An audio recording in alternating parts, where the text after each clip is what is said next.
오늘 성경 말씀을 읽도록 하겠습니다. 하나님의 말씀은 구약 성경 신명기 28장 1절에서 6절까지 읽도록 하겠습니다. 구약 성경 303페이지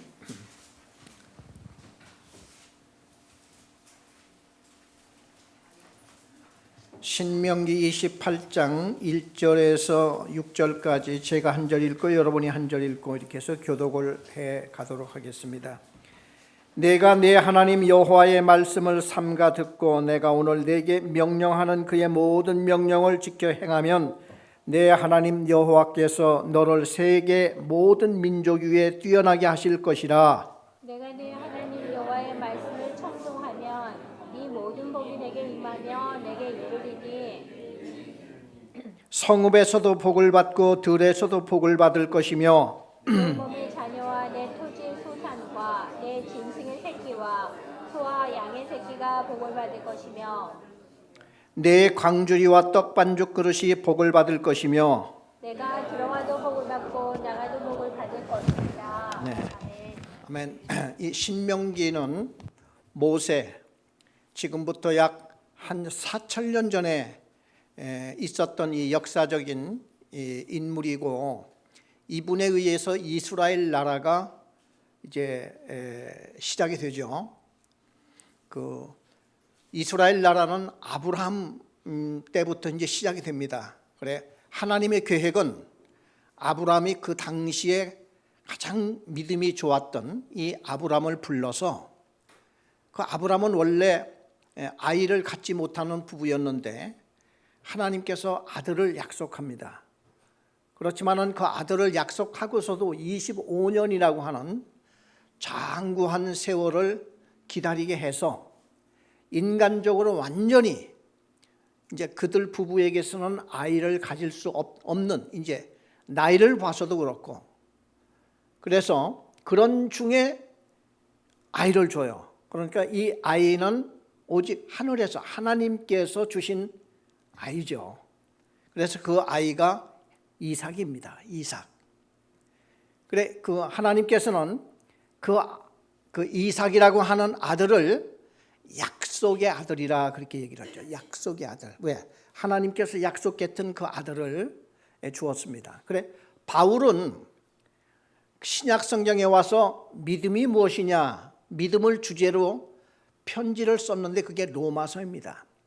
그 로마서의 핵심 주제가 믿음이 무엇이냐 하는 것이 로마서의 주제였는데 그 믿음의 샘플, 믿음으로 살아가는 사람을 한 사람 예를 들었는데 그 사람이 아브라함이었습니다.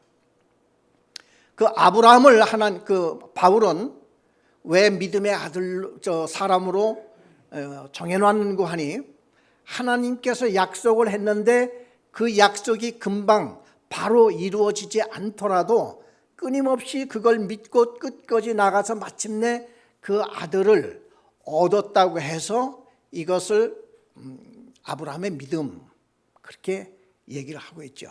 우리도 하나님께서 한번 약속한 것은 그게 우리 인생은 짧더라도 하나님은 영원하신 이런 하나님이신데 우리가 우리 눈앞에 하나님의 약속이 아직 이루어지지 않는다 할지라도 믿고 나가는 것을 이렇게 강조하기 위해서 바울도 로마서를 기록했고 또 로마서의 주제가 바로 아브라함은 하나님이 아들을 약속했는데도 나이가 다 늙어서 이제는 소망이 없어. 그런 중에서도 하나님께서 아들을 주신다고 하는 것을 어느 날 주시겠지 이렇게 나갔을 때 아들을 주었단 말이죠. 그 아들이 이삭이었고 그 아들이 또 야곱을 낳았고 야곱이 12아들을 낳아서 이게 이스라엘 백성의 12지파 조상이 되었다 하는 게 이스라엘 나라의 이러한 그 역사입니다. 그런데 어느 날 이제 이스라엘 백성들이 그러니까 처음에는 야곱의 12아들과 야곱의 아들 며느리 할 것 없이 70명이 애굽으로 이민을 갑니다. 흉년이 들어서 더 이상 살지 못하고 그래서 애굽에 가서 요셉이 먼저 그 나라의 애굽의 총리 대신이 되지 않습니까? 그래 그 총리 대신 아들 때문에 야곱과 70명의 모든 가족들이 애굽으로 가서 거기에서 400년을 삽니다.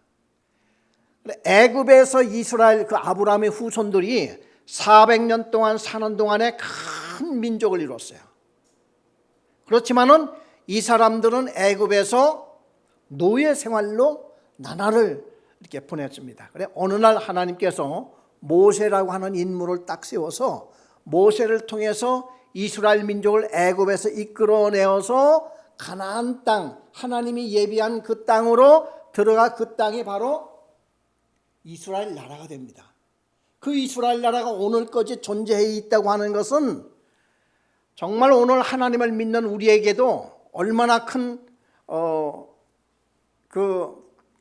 우리에게 큰 그 신임을 할 수 있는, 왜냐하면 성경에 나온 나라가 지금까지 현재도 있잖아요. 그 사람들은 뭐 현재 이스라엘 나라가 성경에 나오는 그 이스라엘 나라하고 다릅니까? 똑같은 그 후예들이 지금도 생존해 있다고 하는 것은 정말 놀라운 사실이죠. 그래서 특별히 오늘 이 신명기는 모세가 이스라엘 백성들을 이제 가나안 땅에 들어가기 전에 사람들을 앉혀놓고 설교하는 거예요. 마지막 당부를 하는 겁니다. 그래 율법을, 하나님의 말씀을 중심으로 해서 가나안 땅에 들어가면은 제발 우상 같은 건 섬기지 말아라. 그 우상이 뭡니까? 우상은 인간이 깎고 만들어 놓은, 얼마나 이게 웃기는 거예요. 인간이 자기가 그걸 깎아서 만들어 놓고 거기 앞에 갔다가 절을 하고 그걸 섬기고 그게 신이라고 하고, 이게 뭡니까 이게? 그래서 하나님은 인간은 이건 정말 너무나 연약하고 허약하고 엉뚱하고 특별히 마귀 귀신에게 홀려서 이거 하는 일들이니까 세상에 신이 많은 게 아니야. 신은 오직 하나님 한 분이고, 그래서 중국 사람들은요 이 하나님을 번역을 할 때에 신 하면은 뭐 귀신 잡신도 다 신이잖아요. 그래 그걸 구분하기 위해서 상제라고 해서, 상제, 청나라 시대 때에 그 최고의 그 황제를 상제라고 이렇게 했는데, 하늘의 상제, 그러니까 그 하나님을 그렇게 중국 사람들은 상제라고도 이렇게 하더라고요. 미국에서는 이 하나님을 어떻게 번역을 할까 그러다가 하나님이 God잖아요. God. 그렇죠? God. 그런데 귀신하고 하나님하고 구별을 못하는 거야. 그래 미국에서는, 영어에서는 대문자 소문자 가지고 구분을 해요. 그래 귀신들 잡신은 God 할 때 소문자 God 하고 S자를 붙여요. 복수. 신들은 많다 이런 뜻에서. 그리고 여호와 하나님은 대문자로 God, 이건 S자 안 붙여요. God, 이거는 오직 하나님한테만 쓰는 겁니다. 옛날 선교사님들이 한국에 왔을 때 그 여호와 하나님을 번역을 해야 될 텐데 어떻게 번역을 할까 하는데, 원래 한국 사람들에게는 하눌림이 있었어. 하눌님, 그게 있었다고요. 그래 하눌림으로 이걸 번역을 하느냐 마느냐. 그래서 천주교는 기독교보다 천주교회가 조금 더 일찍 들어왔어요 한국에. 그래 그분들은 하눌림을 하느님 이렇게 번역을 해서 하느님. 그런데 기독교 선교사들은 가만히 생각을 해보니까 그거보다는 하나님은 하늘에 계시는 신이신데 이분은 하나뿐, 하나 유일하신 하나님이시야. 그래서 그거를 딱 캐치해가지고 하나님 이렇게 했단 말이죠. 참 그래 세계 각국에서 이 하나님 번역하는 것도 보통 이게 참 쉽지가 않았어요. 여하튼 간에 모세는 그래서 이스라엘 백성들을 앞에 두고 모세는 죽어야지 돼. 이제 이 말을 끝나고 모세는 이제 죽어야지 돼요. 그러니까 모세가 마지막으로 자기가 이끌어서 온 이 백성들을 마지막으로 이제 저 강만 요단강만 건너가면은 거기가 이스라엘 이제 가나안 땅이야. 그래 거기를 하나님이 들어가서 차지하라 그렇게 했어요. 그래서 그 이스라엘 백성들을 모아놓고 신신당부한 말씀이 오늘 이 말씀이라 이거예요. 그래 오늘 지금 읽었죠. 오늘 특별히 신명기 28장은 복과 저주의 장으로 신명기에서 가장 유명한 구절 중에 하나야. 그런데요 28장이 보면은 얼마나 길은지 68절까지 있어요. 그런데 여호와 하나님을 잘 믿고 섬기면은 들어와도 복을 받고 나가도 복을 받고 땅에서도 복 받고 하늘에서도 복이 내리고 하는 막 그 복을 하나님이 약속을 합니다. 누구를 통해서? 모세를 통해서 약속을 해요. 그런데 이 뒤에 보면 저주의 말씀이 복보다 더 많이 나와. 몇 배나 더 많이 나오냐면 5배가 나와. 5배. 복보다 저주의 말씀이 5배가 더 많이 나와요. 왜 그런고 하니 이스라엘 백성 하나님이 가만히 보니까 이스라엘 백성들이 이렇게 얘기를 하고 또 해줘도 얘네들이 가나안 땅에 들어가서 하나님이 하지 말라고 하는 그것들을 또 하게 생겼어. 왜? 지금까지 해왔던 모든 행적을 보니까 이렇게 하나님이 당부를 하고 또 하고 해도 가나안의 땅에 들어가서 또 범죄를 할 것 같으니까 너희들 그때 가서 범죄를 하면은 내가 진짜 가만 안 둬. 그래서 5배나 많게 저주를 막 했습니다. 그 저주 한번 읽어보죠. 우리 28장 20절에서 24절까지 신명기 오늘 읽었던 28장 20절에서 24절까지 제가 한 절 읽고 여러분이 한 절 읽고 이렇게 하겠습니다. 내가 악을 행하여 그를 잊음으로 내 손으로 하는 모든 일에 여호와께서 저주와 혼란과 책망을 내리사 망하며 속히 파멸하게 하실 것이며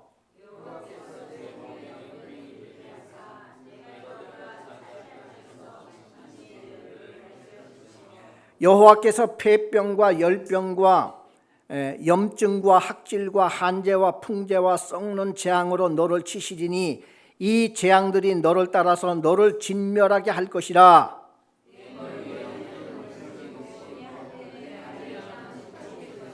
다 같이 여호와께서 비 대신에 티끌과 모래를 내 땅에 내리시리니 그것들이 하늘에서 내 위에 내려 마침내 너를 멸하리라. 이렇게 됐어요. 그래서 이 성경에 보면은 여호와 하나님을 중심으로 살면은 내가 복을 주겠고 여호와를 떠나서 우상을 섬기고 이렇게 하나님이 하지 말라고 하는 거 이걸 하게 되면 너희들이 복 받을 것 같아도 절대 복 못 받아. 만약에 너희들이 어떻게 하느냐에 따라서 실제로 이 여기에 나오는 말씀이 그대로 이루어지나 안 이루어지나 한번 봐라. 그렇게 하는 이 말씀은 그래서 이걸 기록해 놓은 거예요. 그 다음에 이제 이스라엘 백성들이 신명기 끝난 다음에 여호수아가 나오죠. 여호수아는 실제로 이제 모세는 죽고 여호수아가 총사령관이 되어서 이스라엘 민족을 이끌고 가나안 땅으로 들어가서 그 땅을 다 점령해서 이제 살게 됩니다. 그래 이스라엘 백성들이 마침내 자기 영토, 국토가 생겼고 국민이 있고 그리고 하나님이 주인이 되어서 그러니까 한 국가가 이제 형성이 된 거예요. 그게 이스라엘의 이제 시작입니다. 그래 여호수아에 들어가서 이제 쭉 이제 사는 게 나고 그 뒤에 보면은 이제 여호수아도 죽고 이스라엘 민족들이 가나안 땅에 정착해서 살아나가는데 사사기가 나와요. 사사기. 그때는 이제 사사를 통해서 하나님께서 이제 이스라엘 백성을 이끌어 가신다 하는 뜻인데 사사기에 보면은 이스라엘 나라가 이 신명기에서 경고했던 그 말대로 우상에게 빠져요. 우상. 젊은 청소년 아이들은 원주민 아가씨들이 예쁘고 그러니까 거기에 슬금슬금 가가지고 하나님의 그렇게 말씀하고 했던 그 경고는 다 잊어버리고 그쪽에 가서 연애하고 시시닥거리고 결혼을 하고 거기에 살고, 사사기에 보면요, 여호와 하나님이 누구야? 그랬다는 거예요. 그리고 우리 조상이 애굽에서 나와? 진짜? 그렇게 됐다는 거예요. 사사기를 읽어보면.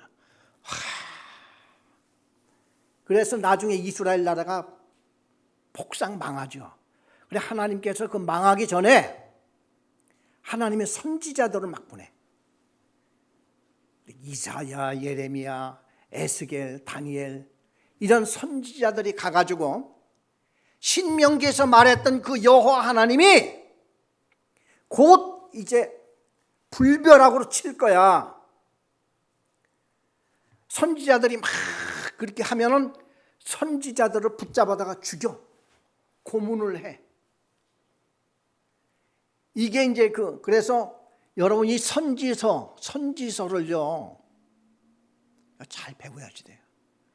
그게 하나님의 애타는 심정, 마지막으로 이스라엘 백성을 붙들고 호소하는 거예요. 그러니까 우리 부모님들이요, 말 안 듣고 반역하고 그냥 이 타락하고 끝까지 막 망할 길로 나가는 이 자식을 마지막으로 막 붙들고 그냥 아들한테 딸한테 호소하는 그 부모의 심정, 피 끓는 부모의 심정이 이 선지서에 다 나타나요. 이 선지서는요, 이 역사를 모르면은 어려워. 자, 그래서 오늘 이 신명기를 마치면서 이제 하나님께서 마지막으로 당부한 이 신명기를 마무리하는 요 말씀을 오늘 드리려고 합니다. 자, 그래서 오늘 화면을 한번 보여주세요. 예, 이 화면을 보여주시면 여기서 이제 복과 저주, 신명기 지금 읽었던 28장 1절을 다시 한번 읽어보겠습니다. 내가 내 하나님 여호와의 말씀을 삼가 듣고 내가 오늘 네게 명령하는 그의 모든 명령을 지켜 행하면 내 하나님께서 너를 세계 모든 민족 위에 뛰어나게 하실 것이라. 그래, 여기 보면 내가 생명과 사망과 복과 저주를 내 앞에 두었은즉 하는 이런 그림이 나오고, 저쪽에 산이, 이스라엘에 실제로 저렇게 두 산이 있어요. 그래 하나님께서 말씀하시기를 너희들이 지금 이제 그 하나님이 예비한 가나안 땅에 들어가 보면은 그리심산과 그 에발산이 두 개가 딱 저렇게 있는데 그 사이를 너희들이 통과할 때 거기를 그냥 통과하지 말고 6지파씩 그러니까 반씩 싹 나눠 가지고 한쪽에는 그리심산 쪽에 쓰고 또 6지파는 에발산 쪽에 서라. 그래, 이 에발산 쪽에 서는 이런 그쪽은 저주를 상징하는 산이고 그리심산은 축복을 상징하는 신이다. 어떻게 하면 축복을 받느냐? 여호와 하나님의 말씀을 순종하고 너희들이 그 하나님 중심으로 나가게 되면은 하나님께서 너희들과 함께 하사 축복된 삶을 살 거야. 그러나 에발산 쪽에 선 이런 사람들은 너희들이 지금 악한 게 아니라 상징적으로 하나님께서 말씀하시기를 너희들이 여호와 하나님을 버리고 우상을 섬기고 그냥 너희들 좋은 대로 나가면은 결국 저주받을 거야. 그러니까요, 이 성경을 보면은 하나님이 얼마나 우리 인간에게 애타는 심정으로 좀 복받고 잘 되기를 얼마나 원하시는가 하는 그것이 성경에는 다 보여요. 그런데요, 우리 인간은 아무리 잘한다고 그러지만은 우리 인간은 부족하니까 하나님 말씀대로 산다고 해도 잘 못 살잖아요. 그러면 하나님이 우리 그냥 잘 못 산다고 맨날 두드려 패고 그러실까? 이제 그런 생각이 가끔 들죠. 하나님은 그렇지 않아요. 그러면은 하나님 중심대로만 살려고 했는데 중심대로 어떤 때는 참 세상에 바쁘고 또 어떻게 하다 보면 내 신앙도 해이해지고 그래서 이리 비틀 저리 비틀 넘어지고 그럴 때에 그러면은 그냥 맨날 또 저주를 받고 그럽니까 하는 우리 질문이 생기는데 하나님은요 회개라고 하는 것을 우리에게 주셨어요. 회개. 이게 그래서 원래 성전에는요 성전을 하나님께서 주신 그 목적이 하나님이 성전에 계시니까 그 앞으로 나와. 그래 너희들이 죄를 지었으면은 죄를 고백해. 잘못했다고 해. 내가 용서해 줄게. 그래서 성경에는 언제나 하나님의 계명과 하나님의 성전 두 개가 이렇게 항상 있어요. 그래서 계명대로 살다가 그만 잘못하고 넘어지고 하면은 성전에 와서 눈물로 회개하고 그렇게 살아라. 이게 이스라엘 백성들이 살아나가는 방법이야. 오늘 우리 신앙생활 하는 사람들도요 똑같아요. 우리는 이제 하나님의 말씀대로 이 성경 말씀대로 살아가야 되는데 우리 신앙이 얼마나 미약합니까? 또 세상에서 바쁘게 먹고 살고 그렇게 하려다 보니까 어떤 때 해해지고 말씀도 읽어야 되는데 자꾸 빼놓게 되고 또 뭐 여러 가지 그럴 때에 교회라고 하는 걸 주셔서 그래 일주일에 하루 정도는 하나님 성전에 나와. 하나님 앞에 나와. 저 지방교회를 가보면요 주일날 예배 끝나고 점심 먹고 남으라고 그러면은 남아서 2시에 같이 우리 말씀을 좀 공부하고 이렇게 나갑시다 하면은 그냥 다 가고 1명이나 그냥 2명 이렇게 남아 있어요. 그래서 원래 이 안식일은 하루를 하나님 앞에 비워놓는 하나님 앞에 나오는 날이야. 예배만 드리라고 하는 날이 아니고 안식일 원래는 애초에 그 하나님이 안식일을 주셨는데 그날은 다른 거 다 놓고 쉬는 날이야. 일하면 안 돼.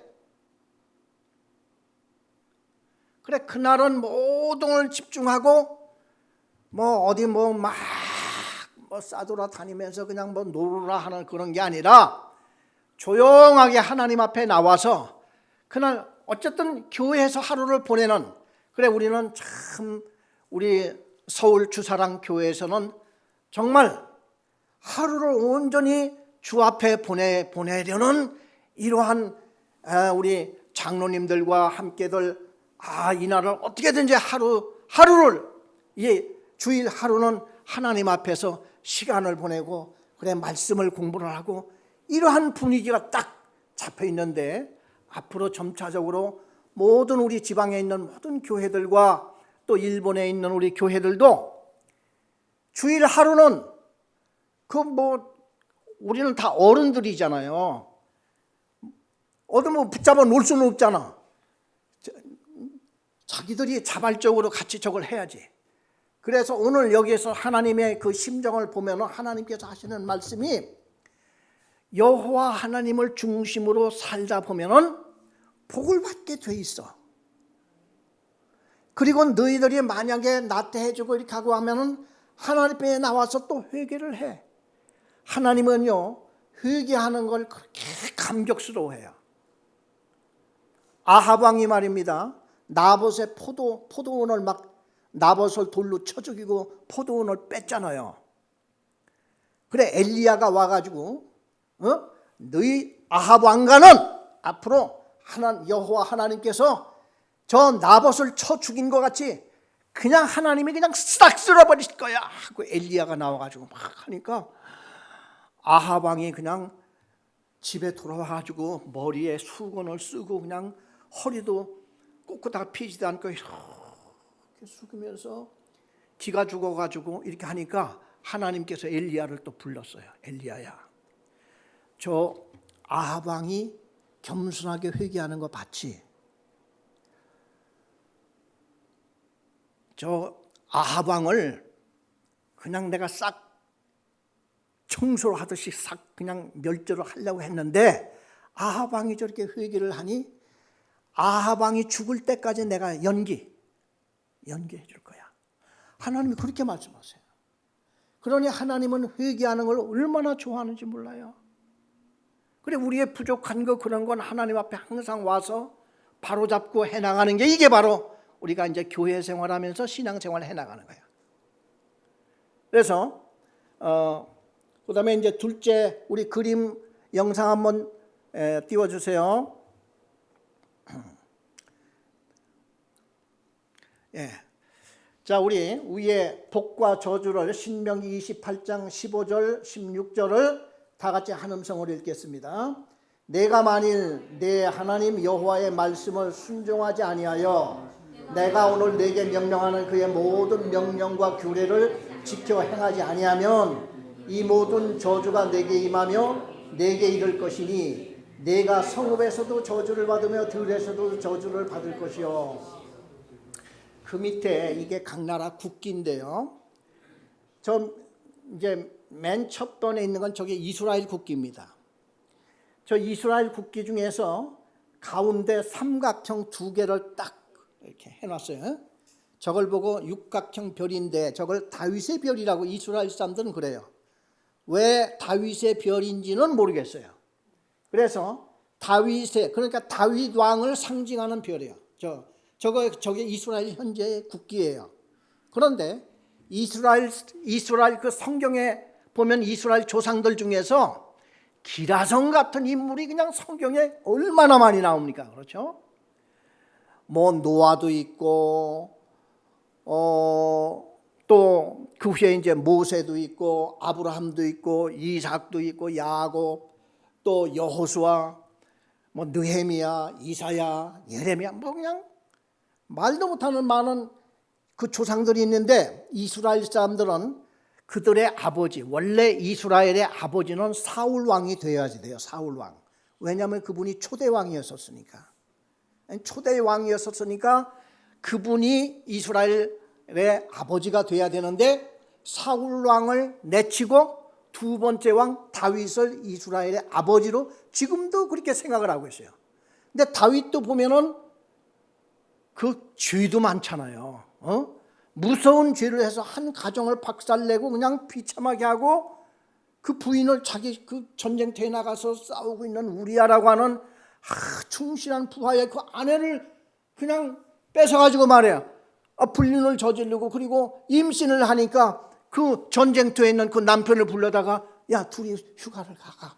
그런데 이 남편이 내 지금 상관과 내 동료들이 그냥 화살, 빗발치는 화살 속에서 지금도 죽음을 그냥 맞다들면서 싸우기는데 제가 왜 휴가를 갑니까? 저 못 갑니다. 그리고 문지기들과 함께 처마 밑에서 막 잠을 자는 거야. 그러니까 다윗이 그냥 요놈을 갖다가 전쟁터에서 제일 앞장에 세워서 죽여버려라. 이런 편지를 써서, 야, 이거 뜯어보면 안 되지. 이걸 사령관한테 갖다 주어라. 우리아는 예, 알겠습니다. 왕의 명령이니까 그걸 가슴에 품고 자기 죽이라는 편지를 품고 그걸 사령관한테 줘요. 그래서 사령관이 딱 보니까 요놈을 죽여라. 왕이 지시니까 또 어떻게? 그래, 요압 장군이 우리아를 갖다 죽여버립니다. 그리고 그의 아내를 다윗이 자기 첩으로 삼아서 사는 거예요. 이런 사람이었어요. 그런데도 불구하고 어떻게 해서 다윗이 이렇게 이스라엘의 아버지가 됐느냐? 다윗이 그냥 그 죄 때문에 시편을 쓰는데요, 눈물을 얼마나 흘리고 회개를 하고, 왜 그렇게 사람이 죄를 지을 때는 눈이 가리는 모양이야. 나중에 하나님 앞에 그냥 막 얻어맞고 그냥 그래요. 회개를 하잖아요. 회개를 하니까 나중에 하나님이, 야, 다윗은 비록 범죄는 했지만 내 마음에 합한 자다, 그렇게 말한 왕이 다윗밖에 없어요. 그리고 다윗이 가는 곳곳마다 막 승리를 하게 돼요. 신명기의 말씀이 그대로 이루어져요. 그래서 다윗 시대에 이스라엘 나라가 땅이 제일 큰 땅을 소유하고 있었던 시대가 다윗 왕 시대였었고, 다윗 왕 때에 하나님이 축복을 얼마나 해줬는지 그 아들 솔로몬 때 가서는 축복이 그냥 차고 넘쳐서 일어나도 그냥 엄청난 나라가 됐어요. 그래서 하나님께서는 우리에게 보여주시는 게 뭐냐 하면은 우리가 항상 무슨 뭐 완벽하게 완전하게 신앙생활 하기를 바라는 하나님은 아니야. 우리도 넘어지고 쓰러지고 범죄를 하고 그렇다 할지라도 그때 다시 은혜를 받고 하면 회복을 이렇게 주시는 그 기회를 주신다고 하면은 하나님 앞에 나와서 다시 한번 크고 작은 죄까지 회개를 하면서 나의 신앙을 회복해 나가는 이 신앙생활을 하나님이 요구하시는 거예요. 아멘? 네, 그걸 요구하시는 거예요. 아까 그 그림을 다시 한번 보세요. 그래서 저 다윗 왕 때 신명기에 나오는 그 말씀이 다 이루어져요. 그러다가 예수님 때 이제 오셔가지고 그때는 이스라엘 나라가 이제는 이제 끝나고 이제 로마 나라와 이렇게 하는데 그 당시 로마와 그 다음에 이렇게 하는데 기독교가 1500년 동안 예수님이 오신 후 기독교가 한 500년 동안은 잘 복음대로 나가다가 500년 이후에서 1500년 약 1000년 동안을 천주교 시대가 됩니다.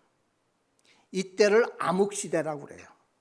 왜냐하면 천주교가 성경에도 없는 교황, 사제 뭐 그런 것을 막 둬가지고 그냥 이걸 무슨 마치 하나님의 일을 권력 다툼으로 막 이렇게 해가지고 완전히 복음은 전하지는 아니하고 권력 다툼으로 천년을 이루어 나가요. 이때는 하나님의 역사하는 나라가 없었어. 그러다 마틴 루터에 의해서 종교개혁이 1500년경에 확 나면서 그때 영국이라고 하는 나라가 하나님의 복음을 전하는 복음 전도자가 많이 나왔어요.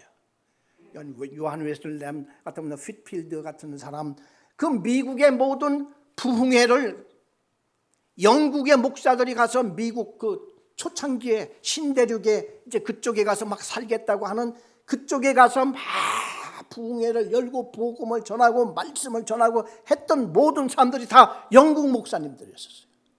그래서 하나님께서 영국 나라에 축복을 해주어서 영국 저 국기가 저기 뭐예요? 해가 지지 않는 나라야. 오늘도 영어가 세계 공용어가 된 이유가 지금부터 500년 전에 영국이라는 나라가 하나님 앞에 복을 받았어. 복음을 전하니까 하나님이 막 경제적으로 막 부어줘가지고 이들이 나가서 선교사들이 막 그냥 나가서 복음을 전하고 해서 중국, 인도, 뭐 미국 세계 방방곡곡에 영국 선교사들이 의해서 복음이 전해진 거예요. 즉 영국. 그러다가 하나님의 복을 많이 주면요 교회가 또 일찍 타락하는 이런 또 폐단이 있어. 영국 나라가 한 200년쯤 한 300년쯤 가다가 그냥 이제는 점점 타락해가지고 지금 영국이라는 나라 가보면요 옛날에 스펄전 목사님이라고 유명한 목사님이 런던에 있었는데 그 교회는 지금 10명도 안 나와. 교회. 그리고 대부분이 그 교회 건물들이 술집 무슨 카페 이런 걸로 전부 다 팔려나가가지고 이렇게 하고 있어요. 이슬람 그냥 이 보자기 쓴 여자들이 막 그냥 판을 치고 하는 그런 나라가 영국이 됐어요. 그러면서 하나님의 촛대가 어디로 옮겨졌냐? 미국으로 간 거예요. 미국은 처음에 유럽에서 이제 종교개혁이 일어났을 때에 신앙의 자유를 찾아서 미국으로 갔던 사람이 청교도 드리고 그분들에 의해 가지고 미국 헌법이 다 만들어지고 그래 미국의 국경일이 지금도 3대 국경일이 부활절, 크리스마스, 추수감사절 다 성경에서 나오는 그건 명절로 삼았어요. 명절이 왜 중요한 거 아니요? 명절을 통해서 그 나라 문화가 변해.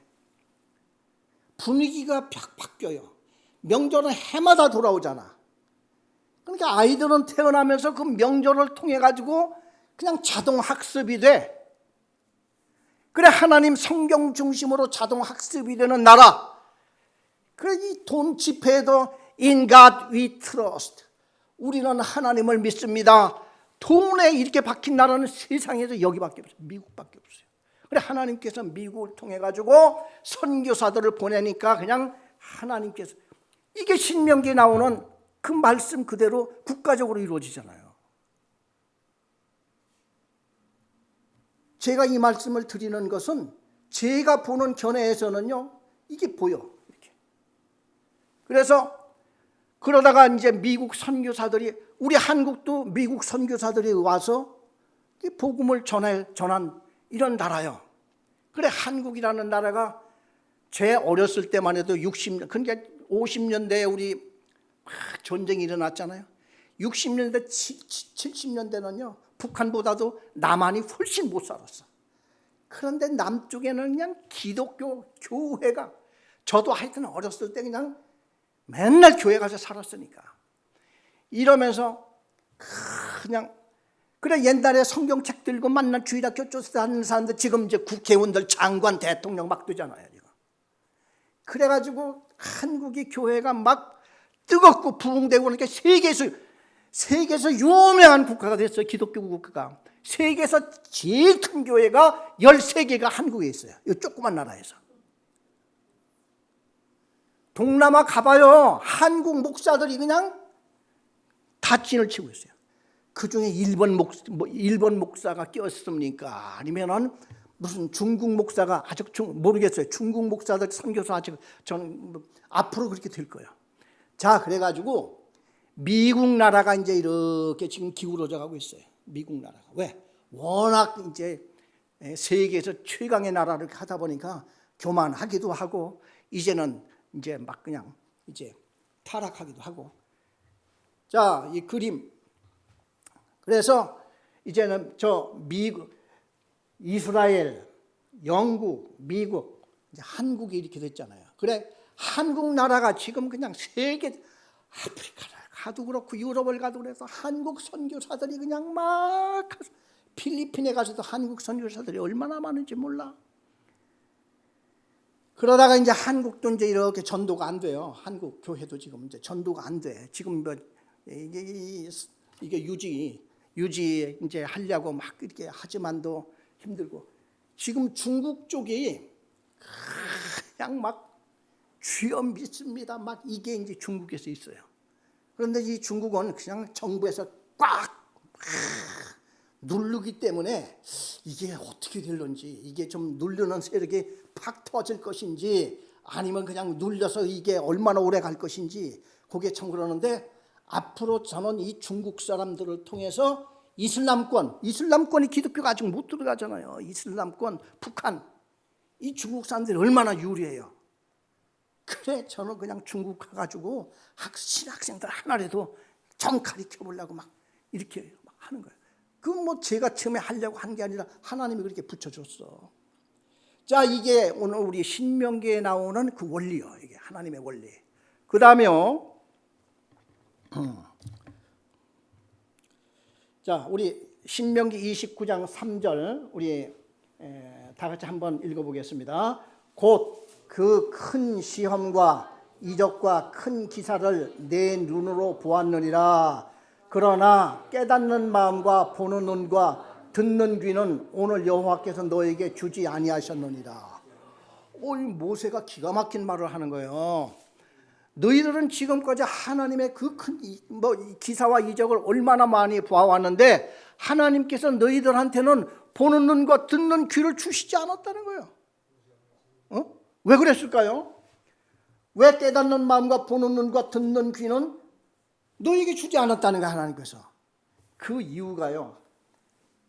자, 첫째, 하나님의 말씀을 불순종하고 있으니까 하나님이 안 줘. 말을 해도 그냥 들은 척만 척하고 잘 깨닫지 못하고 엉뚱한 생각만 하고 있으니까 아이고, 그래 너희들은 눈 감은 채로 그냥 있어. 그 다음에 하나님의 말씀을 버리고 우상 쪽으로 자꾸 가려고 들먹들먹거려. 그런 것들이 벌써 모세가 죽기 전에 이스라엘 백성들한테 보이는 거예요. 이스라엘 백성들이요, 시내산에 모였던 이 사람들은 애굽에서 400년 내 후예들이에요. 400년을 살고 오다 보니까 이 사람들은 걸핏하면은 뭘로 돌아가, 무슨 우상에 빠져 있어요? 애굽에서 나온 사람들은 송아지 우상, 애굽의 신이 송아지거든요. 소였었어요. 그걸 섬겨요, 애굽 사람들은. 거기서 400년 동안 그걸 보고 자랐던 이 민족이다 보니까 아론까지, 시내에서는 모세가 그냥 시내산에 올라가서 40일 동안 금식하면서 하나님의 말씀을 받아가지고 이 돌판을 안고 내려오니까 그동안에 뭐를 했어요? 밑에 이스라엘 사람들이 홍해를 가르고 막 나왔던 그 이스라엘 사람들이 말이에요, 금송아지를 만들어 놓고 거기에 절하고 이게 우리를 이끌어낸 신이라고 이야단을 치고 있네. 근데 하나님께서 아론부터 죽여버리려고 그랬어요. 아론부터. 그 뒤에 이 성경에 보면 그 말씀이 나오더라고. 아론을 죽이려고 했는데 모세가 거기서 막 그냥 하나님 앞에 엎드려가지고 두 가지 기도를 해. 하나님, 이 민족을 다 죽이면은 저 애굽 사람들이 비웃잖아요. 꼴 좋다는데 그럴 줄 알았어. 너희들 하나님은 무슨 하나님이야? 송아지 섬겨.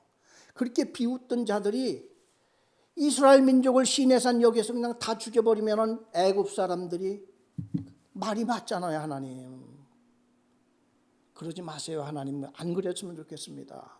그리고 또 한 가지, 아브라함과 이삭과 야곱에게 하나님 약속했잖아요. 너희들 민족이 저 가나안 땅에 들어가서 산다고.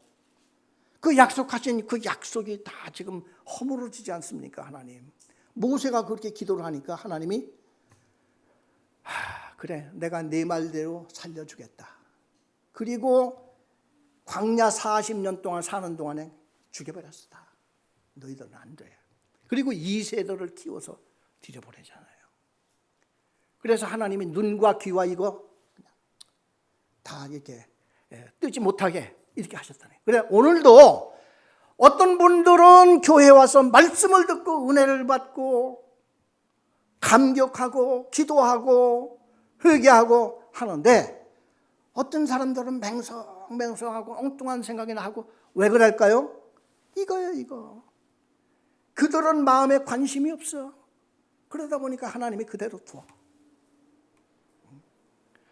그 다음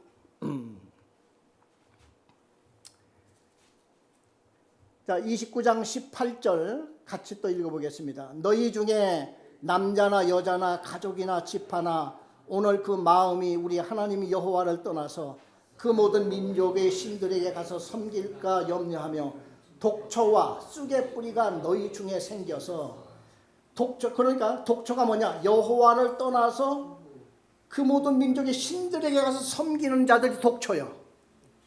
독초와 쑥의 뿌리가 생겨. 왜 그런 것이 생기느냐? 우리 몇 절입니까? 19절입니까? 우리 다 같이 이 말을 읽어보겠습니다. 이 저주의 말을 듣고도 심중에 스스로 복을 빌어 이르기를, 내가 내 마음이 완악하여 젖은 것과 마른 것이 멸망할지라도 내게는 평안이 있으리라 할까니라. 그 독초, 그러니까 다른 우상으로 빠지고 하는 사람들 마음속에는 뭐냐면, 너희들은 다 멸망해도 나에게는 평안이 있어. 나는 절대 망하지 않아. 저 우상 막 찾아가고 하는 사람들은 마음이 그렇다는 거예요. 자기들은 절대 망하지 않을 거라는 이런 마음이 있다는 거예요. 그래서 막 담대하게 막 나가는 겁니다. 자, 그러면서 우리 신명기 34장 6절과 7절 보니까 모세가 이제 죽습니다. 마지막으로 신명기 34장 6절 7절 다 같이 한 음성으로 읽어보겠습니다. 벳볼 맞은편 모압 땅에 있는 골짜기에 장사되었고 오늘까지 그의 묻힌 곳을 아는 자가 없느니라. 모세가 죽을 때 나이 120세였으나 그의 눈이 흐리지 아니하였고 기력이 쇠하지 아니하였더라. 그래, 여기 신명기 34장에 보면요, 하나님이 모세한테 야, 너 죽을 날이 이제 왔으니까 저 산꼭대기에 올라가서 가나안 땅을 한번 둘러봐. 마지막으로 가나안 땅을 둘러보라고 하나님이 하신 거예요. 그래, 모세가 지금 산꼭대기에 올라가서 저 가나안 땅을 지금 둘러보고 있는 중입니다. 원래 가나안 땅은 제일 먼저 들어가야 할 사람이 누굽니까? 모세예요. 모세. 왜냐하면 그냥 애굽에서 이스라엘 백성들이 이끌고 온갖 그 고생 모든 걸 다 하고 마지막에는 못 들어가잖아. 그래 하나님이 넌 들어가지 마. 그래 나중에 모세가 막 기도하잖아요. 하나님 거기 가서 한 발짝만 좀 디디고 그 땅을 한번 바라보고 저 레바논을 좀 한번 바라보고 그렇게 좀 해주세요. 그렇게 했더니 하나님은 뭐라고 그래요? 그만해도 족하다. 다시는 그런 기도 나한테 하지 마라. 그렇게 말씀을 하잖아요. 야, 그래서 여하튼 간에 그래 모세가 마지막으로 저 가나안 땅을 지금 둘러보고 있습니다. 그리고 거기에 앉아서 원래 이제 하나님의 말씀을 기록한 것을 제사장들과 장로들에게 전해줘요. 매 7년마다 이 하나님의 말씀을 읽어라. 그렇게 하면 절대 타락하지 않는다. 했는데 실천을 안 해요. 한 번도 실천 안 합니다. 여호수아도 그냥 전쟁에 바빠서 그랬는지 여호수아도 그 말 순종하지 못했어. 7년마다 그거 한 번씩 읽었으면 전쟁 중에 했어야죠. 그렇죠? 사사기 때도 안 하고 열왕기 상하 때도 안 하고 다윗 때도 안 하고 히스기야 때도 안 하고 언제 했느냐?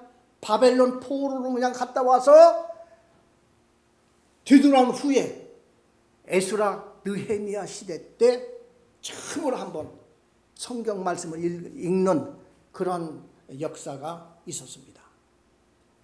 저쪽 그림이 뭐냐면 여러분들 잘 보일런지 모르지만은 예수님이 이제 마지막 가이사랴 빌립보 쪽에 갔는데 한 번은 저녁에 제자 3명을 불러서 야 기도하러 올라가자. 그래서 기도하러 올라갔는데 제자들이 막 그냥 자다가 기도하다 비몽사몽간에 눈을 떠보니까 예수님이 그냥 빛이 나는 옷을 입고 변했어. 변했는데 거기에 두 사람이 딱 나타나서 예수님하고 세 분이서 막 얘기를 하는데 한 사람은 모세고 한 사람은 엘리야야. 그래 엘리야가 예수님하고 얘기하는 모습이 신약시대에 보면은 나옵니다. 그러면서 세 분들이 거기에서 무슨 얘기를 했느냐? 예수님이 십자가에 못 박혀야 한다는 그 얘기를 세 분이 하고 있었다 하는 얘기를 신약시대에 보면 합니다. 그래 이 모세가 정말로 얼마나 위대했던 하나님의 종이었던가 하는 것을 우리가 알게 되고요.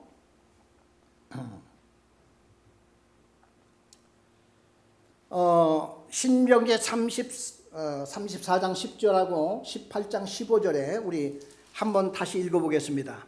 그 후에는 이스라엘에 모세와 같은 선지자가 일어나지 못하였나니 모세는 여호와께서 대면하여 아시던 자요. 자 그런데요 신명기 저 그 18장에 가보면은 하나님께서 약속을 하십니다. 무슨 약속을 했는가니 신명기 18장 15절을 우리 다 같이 읽어보겠습니다. 내 하나님 여호와께서 너희 가운데 내 형제 중에서 너를 위하여 나와 같은 선지자 하나를 일으키시리니 너희는 그의 말을 들을지니라. 하나님께서요 모세와 같은 선지자가 내 형제 중에서 나올 것이래. 그런데 나중에 모세가 죽고 난 후에는 그 34장 10절에 보니까 그 후에는 이스라엘에 모세와 같은 선지자가 일어나지 못하였나니 이렇게 또 나와 있단 말이에요. 그러니까 모세가 죽을 때까지 모세와 같은 선지자는 더 이상 나타나지 않았어. 누구를 가리키는 말씀이었을까요?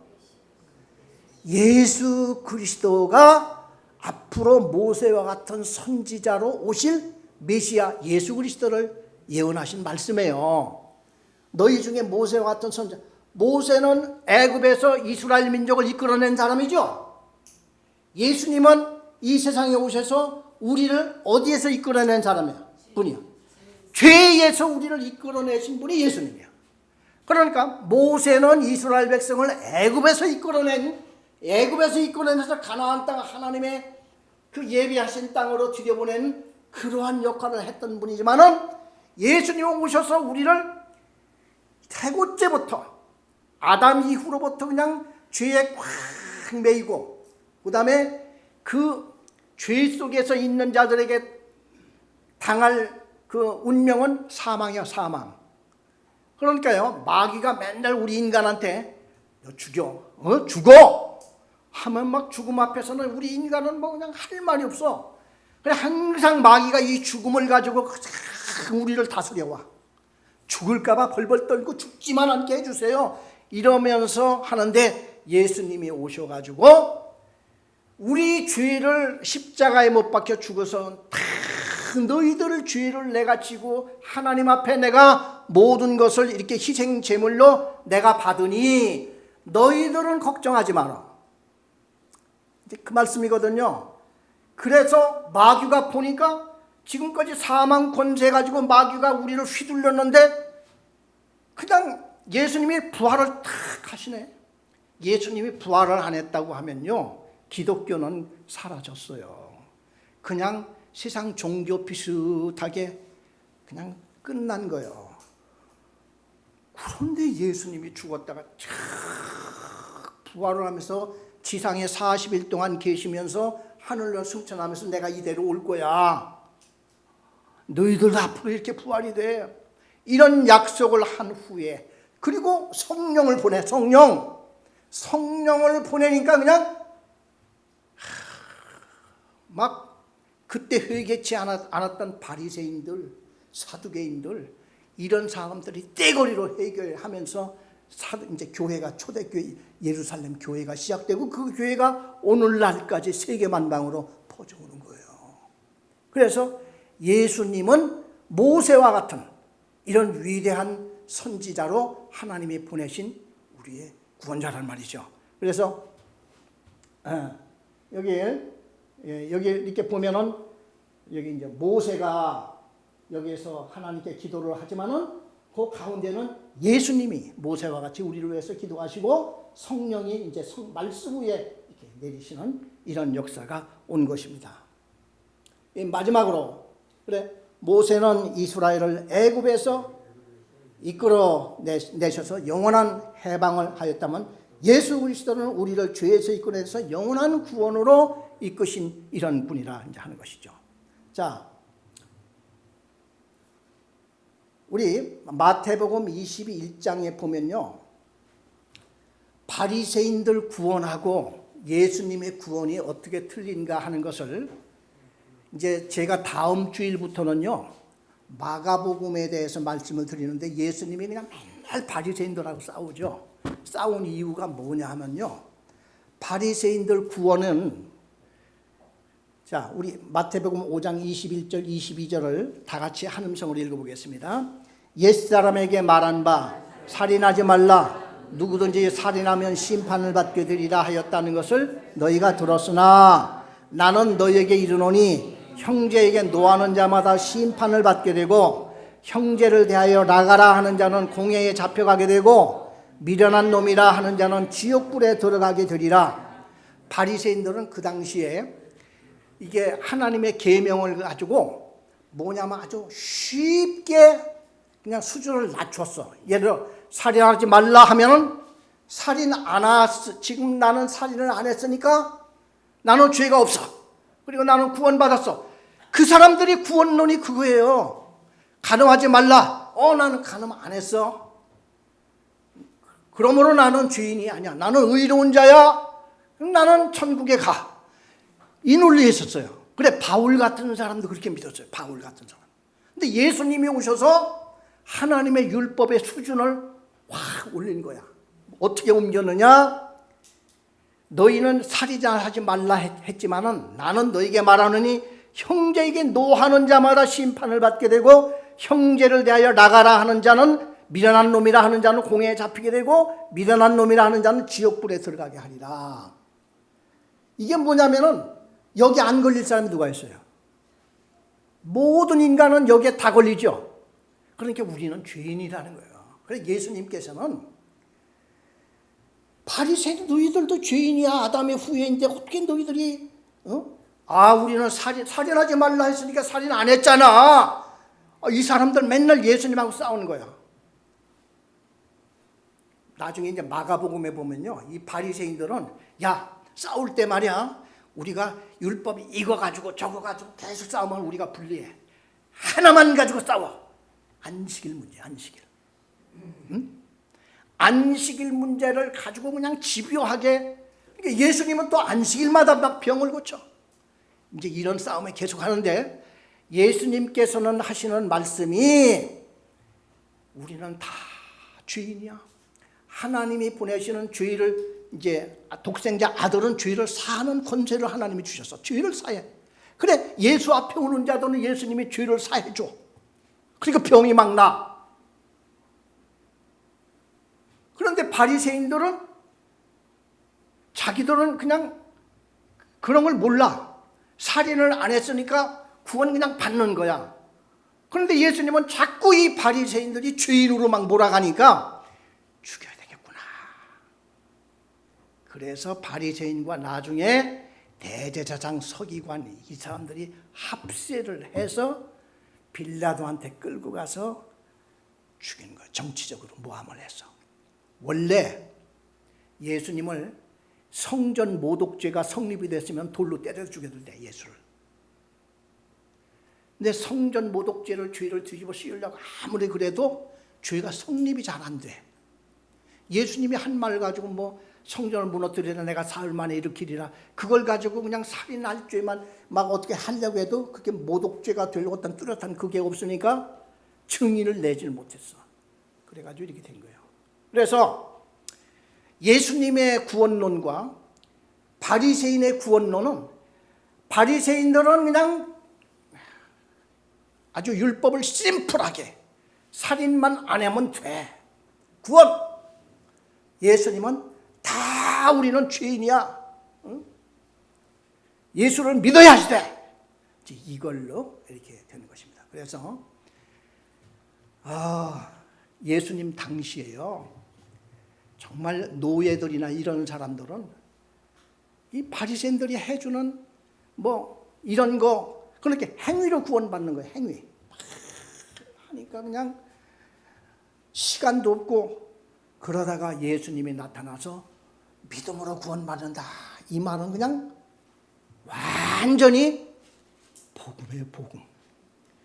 얼마나 쉬운지 몰라. 예수만 믿으면 죄를 사한대. 이제 그 말씀을 우리 다음 주에 또 하도록 하겠습니다.